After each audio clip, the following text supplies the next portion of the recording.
lagu yang terngiang-ngiang di pikiran dan hati kakak. The cross before me, the world behind me, no turning back, no turning back. The cross before me, the world behind me, no turning back, no turning back. Salib di depan, dunia salib di depan, kutaingka. Itu terngiang yang terus sampai pada akhirnya kemarin baru saya mengerti kenapa lagu itu terngiang gitu.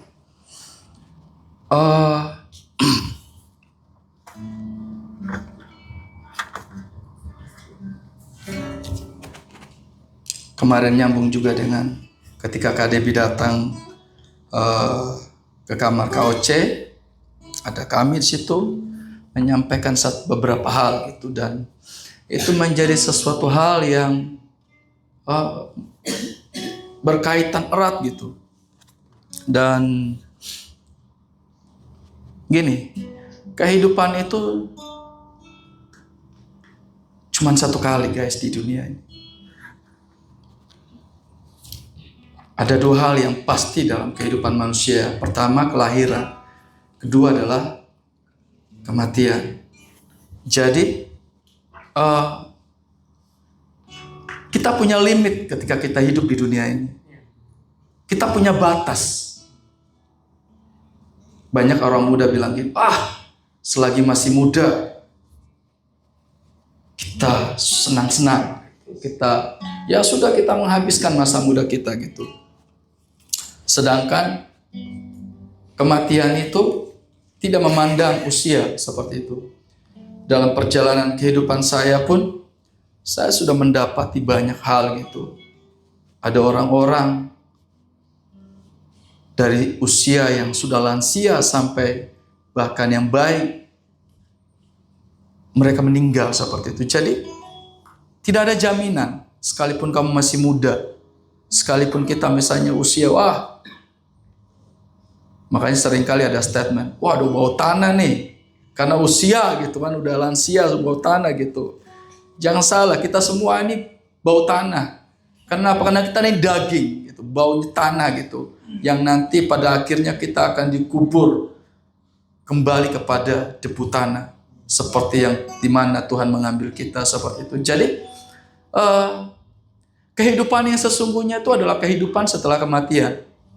Itu adalah the real life. Banyak orang mempersiapkan hidupnya untuk sesuatu hal yang sementara. Sedangkan untuk kehidupan yang setelah kematian itu adalah kehidupan yang sesungguhnya. Tidak banyak yang mencari itu. Tidak banyak yang berusaha mengejar seperti Rasul Paulus katakan seperti itu. Ada satu statement dari pendiri STT Sanggakala yang sampai dengan hari ini itu masih melekat dalam hati saya. Dia berkata seperti ini. Itu tahun 2021. Lupa itu acara apa yang kita pakai batik sama itu. Nah itu. Waktu itu kami pakai batik sama. Dia bilang gini. Jangan terlalu serius dengan yang fana. Seriuslah dengan yang bakal.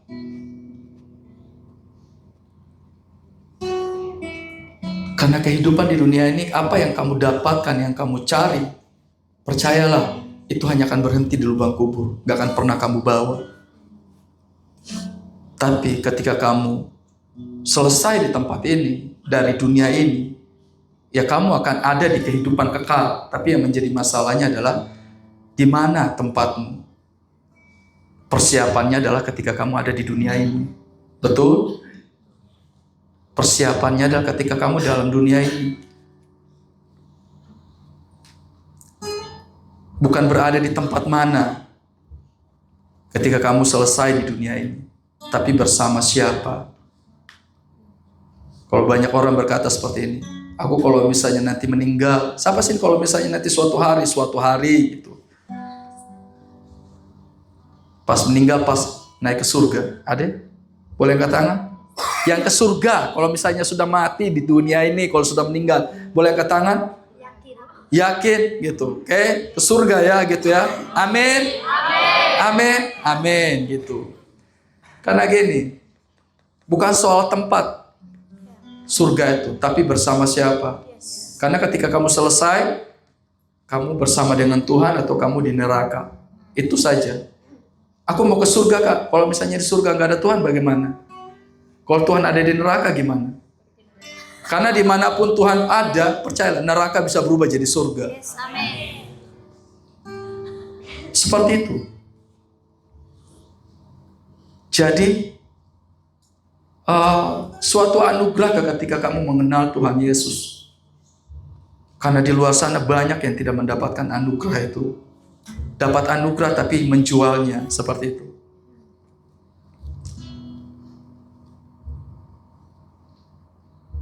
Bukan sesuatu hal yang mudah buat saya kemarin gitu ya. Walaupun hanya sebentar saya mengenal calon ibu mertua saya, calon mama mertua saya, tapi itu rasanya berat banget gitu. Apalagi KOC, pasti sangat berat. Siapapun sebenarnya, ketika kamu kehilangan orang yang kamu sayangi, yang dekat dengan kamu, yang itu hatinya sudah terkoneksi dengan kamu, itu berat secara manusia. Tapi firman Tuhan berkata bahwa suatu hari kita akan ketemu bersama dengan Tuhan. Itu yang paling penting. Jangan pernah meratapi terlalu. Mungkin secara manusia, secara jasmani, oke, kita menangis karena dia nggak bersama lagi dengan kita di dunia. Tapi dia sedang mendahului kita berada di sana. Amin.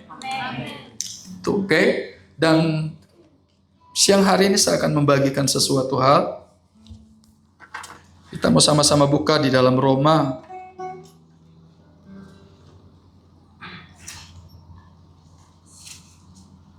Roma masih perjanjian lama ya?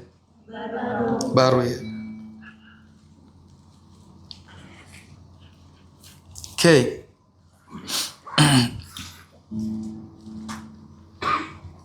Kamu di tempat ini, percayalah, kamu sedang dibawa untuk mengenal Tuhan yang kamu sembah. Tuhan yang menciptakan langit dan bumi. Tuhan yang datang ke dunia ini. Supaya kamu dibawa ke sana juga bersama dengan Dia. Seperti itu. Oke, Roma pasalnya yang ke-13. Ayatnya yang ke-8 sampai ayat yang ke-14. Nanti yang laki-laki boleh baca ayat yang ke-8. Yang cewek-cewek ayatnya yang ganjil ayat ke-9 sampai seterusnya sampai ayat yang ke-14 kita baca sama-sama. 2, 3, cowok-cowok.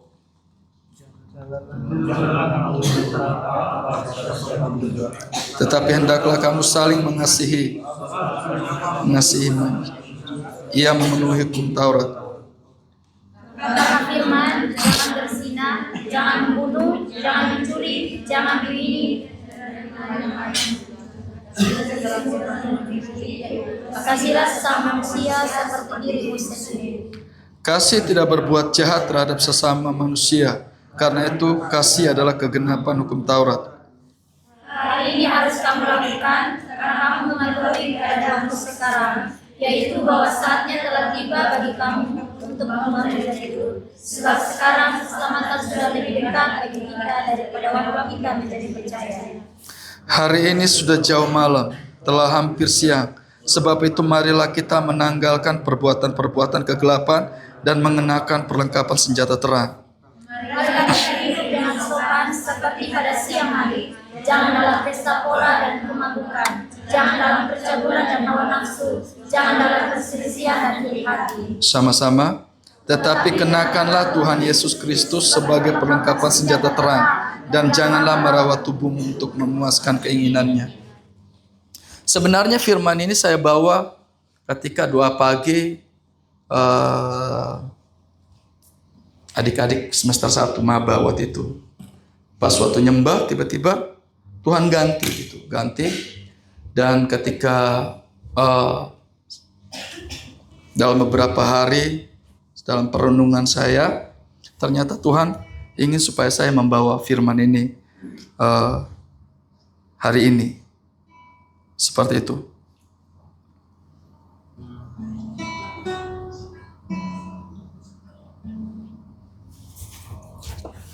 Di ayatnya yang ke-14 berkata seperti ini. Ayatnya ke-12. Hari sudah jauh malam, telah hampir siang. Sebab itu marilah kita menanggalkan perbuatan-perbuatan kegelapan dan mengenakan perlengkapan senjata terang. Tadi saya bilang begini, bahwa kehidupan di dunia ini adalah kehidupan sementara. Dan kehidupan yang sesungguhnya adalah ketika kita selesai di dunia ini. Dan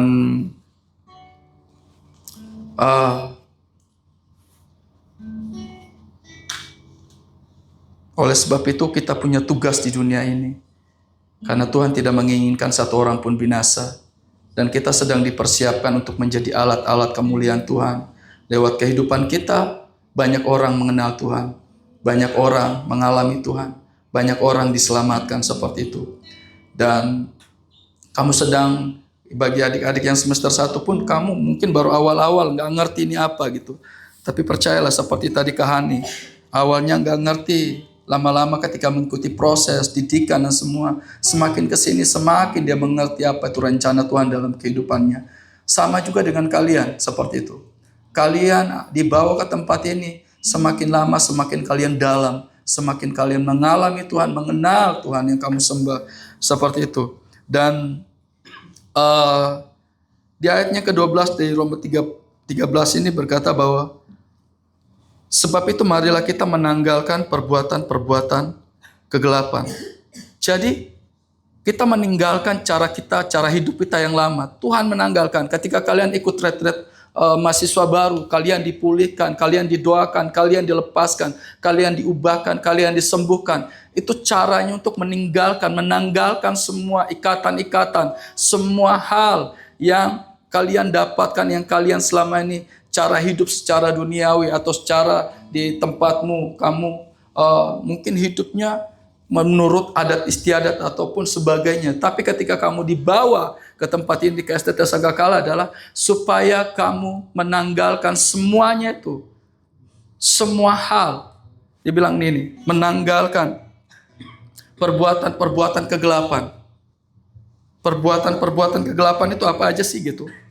Kita mau sama-sama buka di dalam Galatia 5 ayat 19 sampai 21.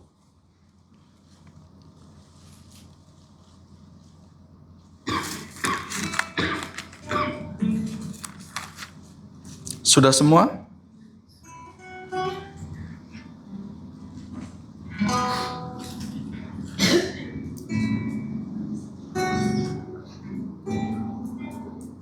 Oke. Kita mau sama-sama baca dari ayat 19 sampai ayatnya yang ke 23. Sebentar. Sampai ke ayatnya yang ke 21. Kita mau sama-sama ya. Biar kita mengerti bahwa perbuatan kegelapan ini seperti ini gitu. Yang ada di Galatia 5 ayat 19 sampai 20. Kita mau sama-sama baca 1 2 3. Perbuatan daging telah nyata, yaitu percabulan, kecemaran, hawa nafsu, penyembahan berhala, sihir, perseteruan, iri hati, amarah, kepentingan diri sendiri, percederaan, roh pemecah, kedengkian, kemabukan, pesta pora, dan sebagainya. Terhadap semuanya itu peringatkan kamu, seperti yang kulakukan dulu, bahwa barang siapa melakukan hal demikian, ia tidak akan mendapat bagian dalam kerajaan surga. Perbuatan-perbuatan kegelapan itu seperti yang tertulis di dalam Galatia. Walaupun sebenarnya ada begitu banyak ayat-ayat yang membahas tentang perbuatan-perbuatan kegelapan. Misalnya contoh di Perjanjian Lama, jangan membunuh, 10 hukum Taurat. Itu jangan membunuh, jangan berzina, jangan bersaksi dusta dan sebagainya. Ditambah lagi dengan di Galatia ini, dan masih banyak lagi yang lain ternyata. Gitu. Masih banyak yang lain, perbuatan-perbuatan kegelapan. Perbuatan-perbuatan kegelapan itu adalah merujuk pada segala bentuk tindakan dosa, kejahatan, kepalsuan, dan perilaku amoral yang bertentangan dengan kekudusan serta terang Tuhan. Itu yang dikatakan seperti itu, tentang namanya perbuatan-perbuatan kegelapan, the works of darkness. Orang-orang yang hidup di dalam perbuatan-perbuatan kegelapan, tadi di Galatia berkata bahwa dia tidak mendapat bagian dalam kerajaan surga. Tidak mendapat bagian bersama dengan Tuhan di kerajaan surga. Tidak mendapat bagian.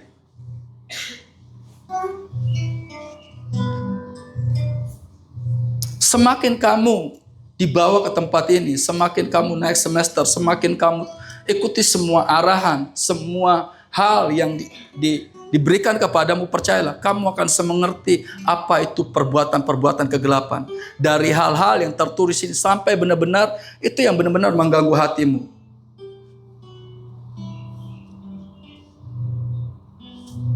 Sosial media, teknologi semakin canggih.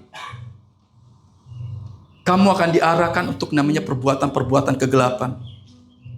Kamu hanya akan hidup untuk dirimu sendiri. Sosial media cenderung ketika kamu terlalu banyak nonton konten atau apapun itu, semua hal yang berhubungan dengan sosial media, atau kamu bermain game terlalu lama, percayalah, kamu sedang diarahkan untuk kamu memiliki yang namanya memikirkan diri sendiri. Yang akhirnya nanti kamu akan melakukan perbuatan-perbuatan kegelapan. Perbuatan-perbuatan kegelapan kadang-kadang gini, kamu gak merasa bahwa kamu sedang melakukan hal yang jahat di hadapan Tuhan. Atau kamu sedang tidak menyadari bahwa kamu sedang melakukan sesuatu hal atau memikirkan sesuatu hal yang bertentangan dengan firman Tuhan. Sehingga akhirnya bilang, aku baik kok. Ketika kamu marah, ketika kamu benci sama orang lain, kamu bilang, aku punya hak untuk benci. Kenapa? Karena aku yang benar. Dia yang salah. Seperti itu. Sebelum kamu dipulihkan, disembuhkan, kamu tidak akan pernah bisa dibawa kepada kebenaran. Kamu tidak akan pernah bisa ditarik untuk kamu semakin mengenal Tuhan, bersekutu dengan Tuhan. Kamu tidak akan pernah bisa. Makanya ketika kamu semester 1 ada namanya retret mahasiswa baru, itu artinya membersihkan semua dalam kehidupanmu. Nah, perjalanan selanjutnya adalah ketika kamu ngerti, semakin kamu dibawa ke tempat ini, diarahkan, diajari sesuatu, itu artinya supaya kamu mengerti perbuatan-perbuatan kegelapan dalam kehidupanmu yang semuanya perbuatan-perbuatan kegelapan ini, semua yang ada dalam dunia ini, percayalah, itu semuanya dasarnya adalah perbuatan-perbuatan kegelapan yang itu tidak sesuai dengan firman Tuhan. Dasarnya tidak ada firman di dalamnya. Apa yang dilakukan orang di dunia adalah menurut dia baik, belum tentu firman Tuhan itu baik. Karena tidak ada satupun manusia melakukan sesuatu hal yang baik yang membuat Tuhan itu berkenan. Tidak akan pernah ada. Kalau ada, percayalah, dia tidak harus turun dari surga ke dunia untuk supaya mati di kayu salib. Supaya kita melakukan perbuatan baik. Tidak harus. Bahkan seorang Daud saja yang dalam firman Tuhan berkata bahwa hatinya seirama dengan hatiku. Tidak bisa gitu. Tidak menjadi sebuah jaminan untuk membuat dia berkenan di hati Tuhan. Atau gini, di antara Kristus, Yesus dengan Daud, Allah Bapa di surga lebih memilih Yesus karena dia melakukan semuanya tak bercacat. Sedangkan Daud, dia melakukan, walaupun dia melakukan kesalahan, tapi dia tetap ada bertobat. Tapi masih ada celah seperti itu. Sehingga tidak didapati oleh Tuhan, oleh Allah Bapa di surga, yang bisa membuat manusia itu ditarik untuk membawa persekutuan di dalam dia, dengan dia. Dan mereka masih hidup di dalam kegelapan. Hidup dalam perbuatan-perbuatan kegelapan. Jadi semua hal yang berasal dari dunia ini dan yang tidak sesuai firman Tuhan adalah kegelapan. Terus bagaimana selanjutnya? Di ayat yang selanjutnya di dalam Roma 13 itu berkata, 13 ayatnya yang ke 12 juga berkata seperti ini. Sebab itu marilah kita menanggalkan perbuatan-perbuatan kegelapan dan mengenakan perlengkapan senjata terang. Kita harus menanggalkan. Kita harus menanggalkan perbuatan-perbuatan daging. Percayalah, kita tidak akan pernah bisa menanggalkan perbuatan-perbuatan daging yang tadi yang di Galatia itu adalah salah satu contoh. Karena masih banyak sekali kalau misalnya mau kupas ini tentang perbuatan-perbuatan daging sangat banyak. Tentang kenajisan, tentang kekudusan, semua hal. Ada banyak sekali gitu. Tapi itu adalah di Galatia 5 tadi itu adalah sebagian contohnya seperti itu. Dan begini. Dan marilah kita menanggalkan perbuatan-perbuatan kegelapan. Menanggalkan. Kalau misalnya dalam KBBI dia bilang seperti ini. Menanggalkan itu melepaskan, meninggalkan sesuatu. Kalau misalnya dalam terjemahan Amplified ini saya paling suka dia bilang gini. Menanggalkan itu menggunakan dua kata itu fling away yang berarti membuang, mencampakkan atau melemparkan sesuatu jauh-jauh dengan kuat. Jadi perbuatan-perbuatan daging itu harus dilemparkan, ditinggalkan seperti itu. Dia harus dibuang, dicampakkan gitu. Kenapa dibuang, dicampakkan, dilempar jauh-jauh? Karena tidak berguna. Itu ibaratnya sampah. Tidak berguna buat kehidupan manusia. Tidak berguna untuk membuat kita itu dekat sama Tuhan. Tidak akan pernah berguna. Makanya perbuatan-perbuatan daging ini harus perbuatan-perbuatan kegelapan yang sifatnya itu daging. Semua yang bersifat daging itu perbuatan kegelapan, guys. Oke? Itu harus ditanggalkan, dibuang, dicampakkan. Fling away. Terjemahan Amplified. Karena itu tidak berguna. Tidak akan membuat kita itu, membawa kita itu dekat sama Tuhan. Tidak akan membuat kita itu bisa untuk mengenal Tuhan yang kita sembah. Semua hal yang hari-hari ini, mungkin kebiasaan-kebiasaanmu. Yang kamu merasa bahwa ini gak apa-apa aku main game. Tapi jujur saja gitu. Antara kamu baca firman dan main game lebih banyak mana waktunya? Oke? Main game. Antara kamu buka sosial media dengan kamu baca firman dan kamu saat teduh punya waktu berdoa, mana yang lebih banyak? Lebih banyak scroll sosial media kan? Betul? Karena gini loh, memang kenapa kalau kita baca Alkitab itu seringkali kalau Kade bilang baca cuma satu pasal saya sudah ngantuk. Bahkan seringkali Alkitab itu dijadikan sebagai obat tidur. Karena kita sudah terlalu lama kasih makan ini daging. Sudah terlalu lama daging ini kita kasih makan sehingga dia yang dihasilkan adalah perbuatan-perbuatan kegelapan. Perbuatan-perbuatan kegelapan yang kadang-kadang kita anggap itu baik dan belum tentu firman Tuhan itu setuju dengan hal itu. Jelas tidak sesuai dengan firman Tuhan, tidak sesuai dengan apa yang Tuhan katakan. Kalau boleh saya bilang gini, seringkali gini, orang kalau misalnya banyak pembicara, bahkan terakhir KOC itu bilang gini, untuk kamu melihat masa depan pakai kaca yang mobil yang besar.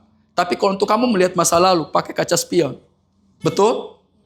Jangan terlalu lihat spion karena nanti kamu akan nabrak. Gini, untuk kamu kebiasaan-kebiasaanmu yang tadi seperti kamu sosial media dan segala macam yang nanti akan berakibat kamu iri hati, kamu kepahitan, kamu marah, kamu cemburu, kamu pokoknya semua perbuatan-perbuatan kegelapan itu kamu hanya pakai kaca spion. Jadi gini, ketika kamu berurusan dengan dunia ini kamu pakai kaca spion.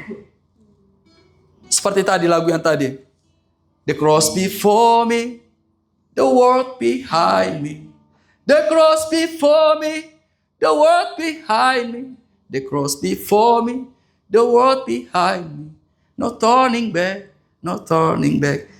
Dunia di belakang. Itu artinya kamu pakai kaca spion untuk kamu melihat dunia di dunia ini.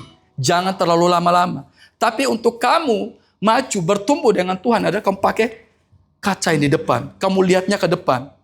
Kalau misalnya kamu terlalu lama dengan semua hal yang ditawarkan dunia ini, seperti tadi teknologi, sosial media, game, kamu akan seperti kamu melihat kaca spion dan kamu terlalu lama melihat dunia itu. Sehingga kamu tidak tahu bahwa Tuhan ingin menyediakan sesuatu yang berharga dalam kehidupanmu. Sehingga kamu fokus kaca spion itu dan akhirnya apa? Tabrakan, cedera, rohanimu cedera, hubunganmu dengan Tuhan rusak.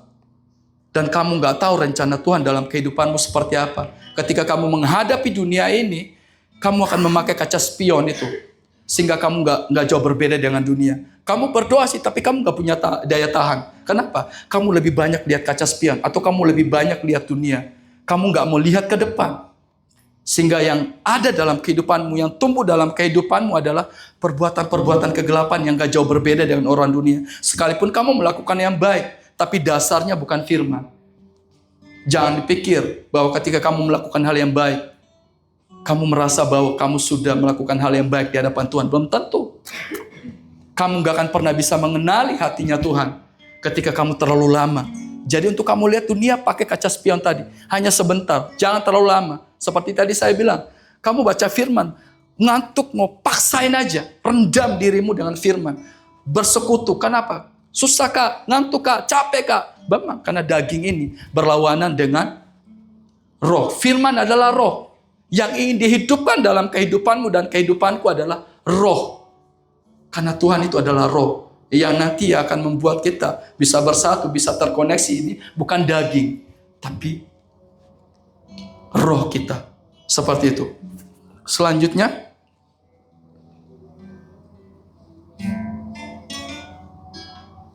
di ayat yang ke-14 juga dibilang gini.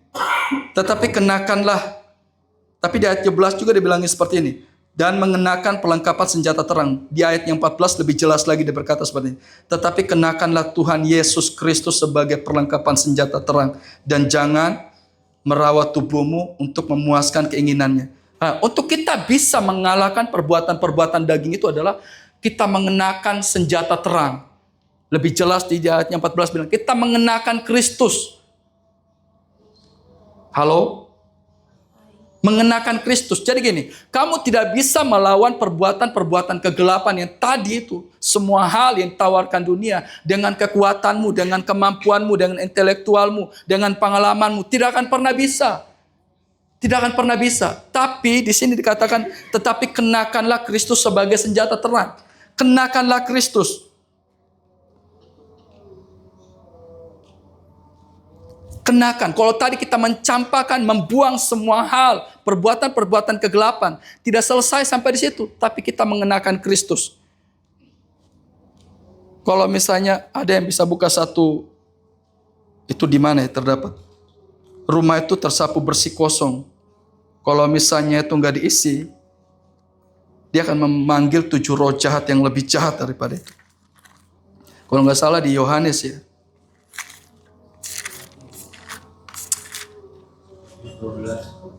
Yohanes berapa? Oh, Matius 12 ayat 4. Oke, kita mau sama-sama buka Matius 12 ayatnya yang ke-44. Lalu ia berkata, aku akan kembali ke rumah yang telah kutinggalkan itu, maka pergilah. Dan ia mendapati rumah itu kosong, bersih, sapu, dan rapi, teratur. Jadi gini, ketika kamu, misalnya kalian adik-adik semester 1, kalian sudah dibersihkan, kalian sudah dilepaskan, kalian sudah didoakan dan semua hal, itu artinya kosong di dalam sini.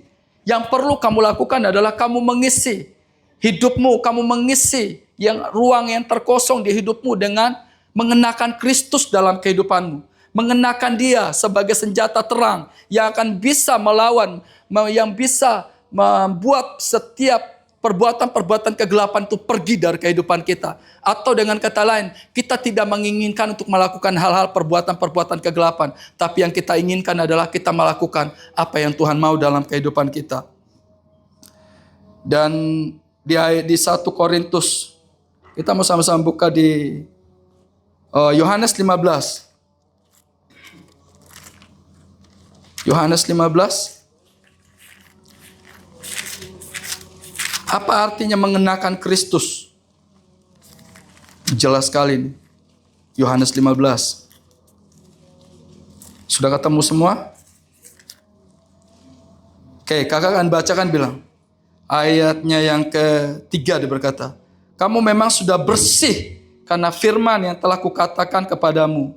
Nah, seperti tadi, kamu sudah dibersihkan. Dia sudah ayatnya ke-4 dia berkata, tinggallah di dalam aku dan aku di dalam kamu. Sama seperti ranting tidak berbuah dari dirinya sendiri kalau ia tidak tinggal pada pokok anggur. Demikian juga kamu tidak berbuah jikalau kamu tidak tinggal di dalam aku. Itu artinya gini, kamu mengenakan Kristus itu artinya kamu tinggal di dalam dia dan dia di dalam kamu. Dan firman-Nya tinggal di dalam kamu. Jadi kamu nggak hanya didoain, kamu dilepaskan, kamu pokoknya diperkatakan firman, tapi kamu juga punya bagian supaya kamu tinggal di dalam dia dan dia di dalam kamu. Itu artinya kamu mengenakan Kristus dalam kehidupan kamu. Oke, buka lagi.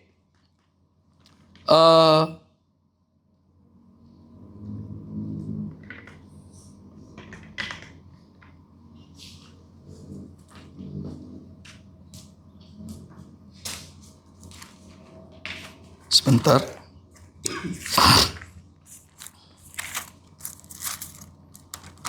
Kita buka 1 Korintus 15. 1 Korintus 15 ayatnya yang ke-15 sampai ayatnya yang ke-50.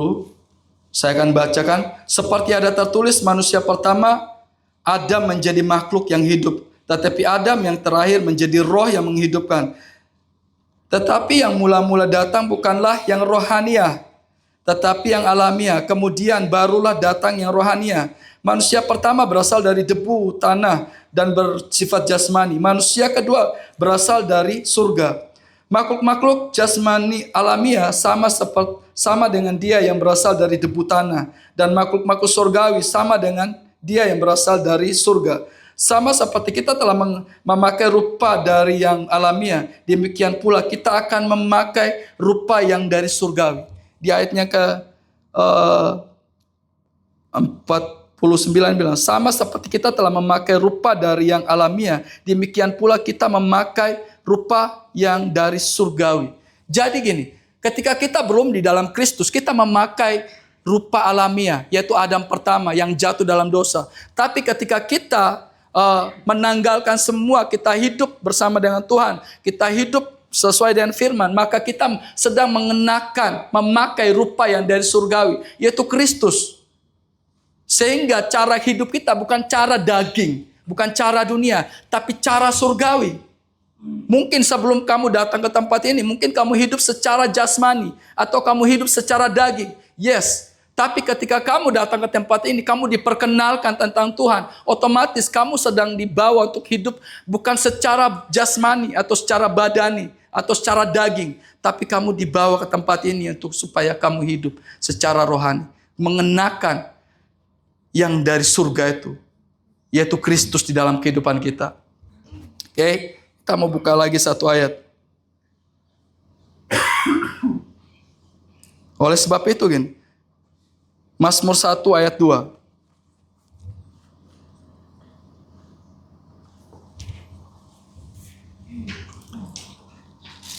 Jadi, kita mengenakan Kristus itu seperti apa sih gitu? Mazmur 1 ayat 2 sudah ketemu semua? Sama-sama baca. Mazmur 1 ayat 2. 1 ayat 1 2 ayat 2. Sudah ketemu semua?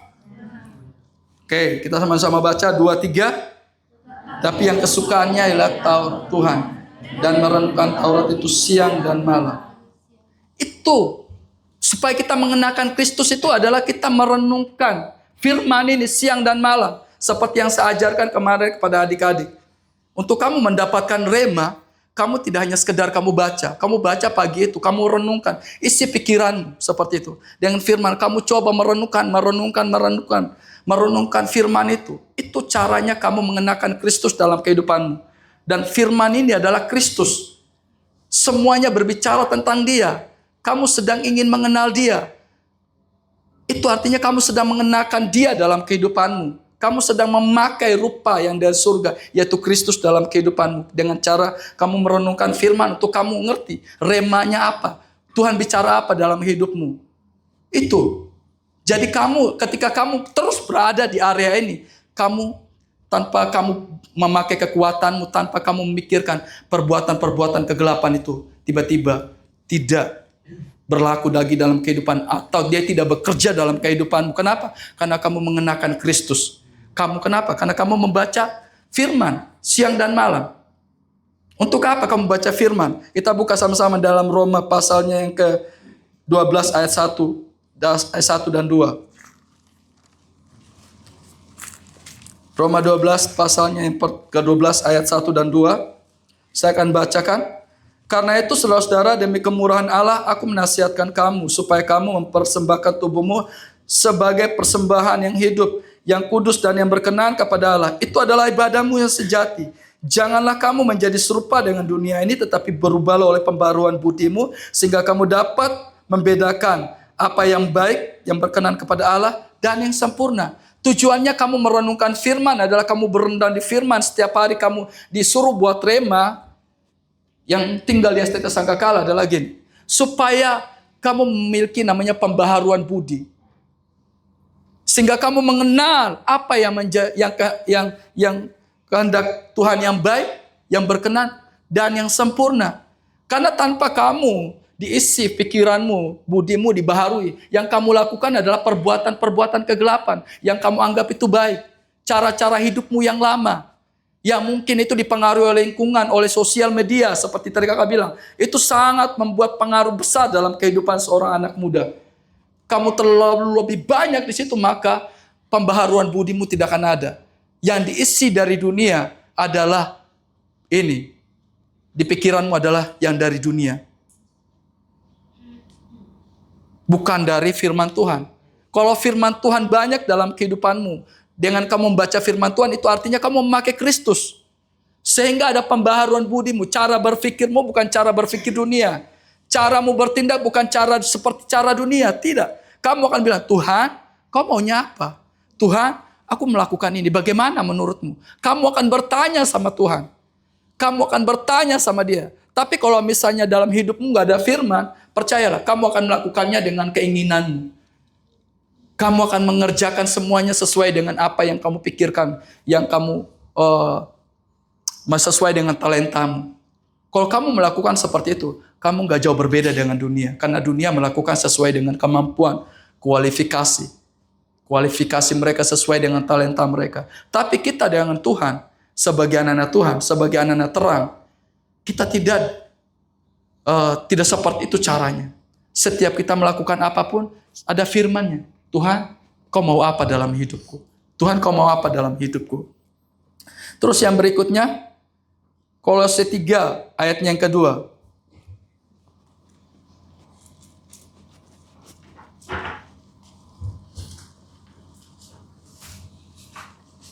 Kenapa ada pembaharuan budimu? Oke, satu orang boleh bacakan. Kamaji. Pikirkanlah hal yang di atas, bukan yang di bumi. Yes. Ketika kamu merenungkan firman Tuhan, terus ada pembaharuan budimu, otomatis yang kamu pikirkan bukan perkara yang di bumi, tapi perkara yang di surga. Perkara apa yang Tuhan mau dalam kehidupan, itu yang kamu pikirkan. Tapi kalau lebih banyak tadi, semua hal yang bersifat dunia, kamu tidak akan pernah memikirkan perkara yang di atas, tapi perkara yang di bumi. Yang akhirnya nanti kamu akan khawatir, kamu akan takut, kamu akan cemas. Dengan semua hal, kamu akan lebih mempercayai kenyataan daripada janji-janji Tuhan, daripada firman Tuhan.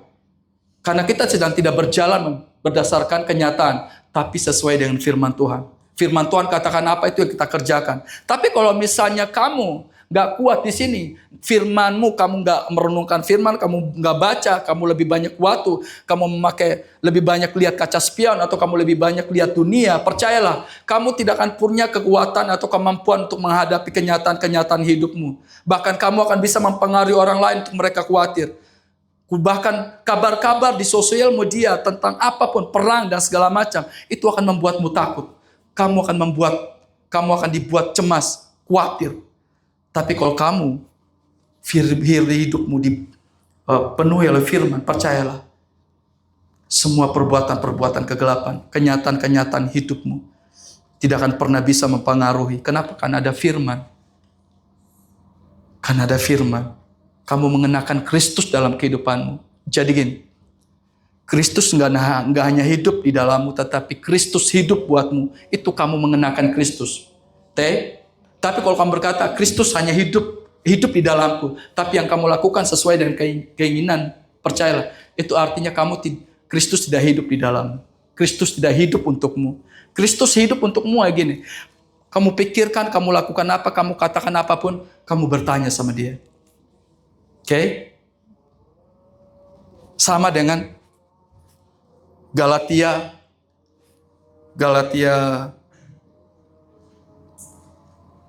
5 ayat 16 berkata seperti ini. Maksudku ialah hiduplah oleh roh, maka kamu tidak akan menuruti keinginan daging. Tadi itu perbuatan-perbuatan kegelapan, keinginan daging.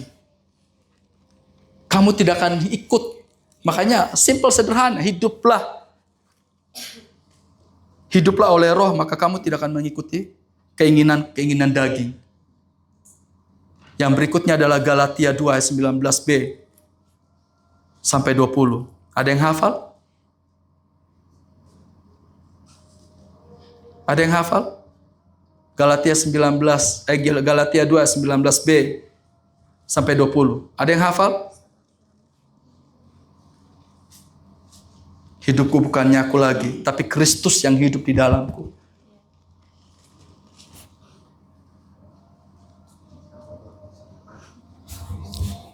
Dua Korintus 5 ayat 17, ayat terakhir kakak berkata, barang siapa di dalam Kristus, ia adalah ciptaan yang lama sudah itu artinya hari ini kamu di tempat ini, manusia lamamu itu sudah ditanggalkan. Kamu tidak hidup lagi menurut perbuatan-perbuatan kegelapan atau perbuatan-perbuatan kegelapan yang menurut dunia baik, tapi menurut firman Tuhan itu adalah dosa. Itu adalah sesuatu hal yang tidak berkenan di hadapan Tuhan. Ketika kamu menanggalkan dirimu, kamu berkata, Kristus yang ada di dalamku, percayalah, kamu akan dibawa untuk suatu tujuan yang lebih mulia.